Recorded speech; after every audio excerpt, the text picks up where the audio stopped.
Sen sualı elə verginən ki, xalq da başa düşsün, biz də başa düşək. Aydın olsun. Olar mən başlayayım. Cənab Süleymanov, sualımı bir də biraz aydınlıq şəkildə, anlaşılır şəkildə izah edirəm. Laşın dəhlizi ilə Xankəndi Gorus istiqamətində avtobus marşrutu açılıb və burada biletin qiyməti 27 manatdır. Biz ha vaxt 27 manata sualım bu dəfə Bakıdan Xankəndinə gedəcək və hansı ekonomika, maliyyə hesabı olacaq? Çox sağ ol ki, bu sualı biraz yaxınlaşdın, Hansı da yaxınlaşır? açıqladın. İndi saqqız çeynəsən deyə bir yoxdur qardaşım. Mən ona görə ola bilər başa düşmürdüm ki, siz saqqız çeynəyirsiniz.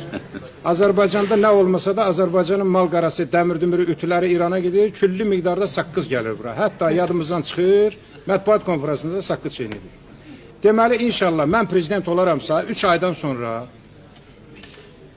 Qarabağın içərisində istənilən marşrutlarla müvafiq qiymətlə kefin hara istəyir, ora avtobusuna gedib gələrsin.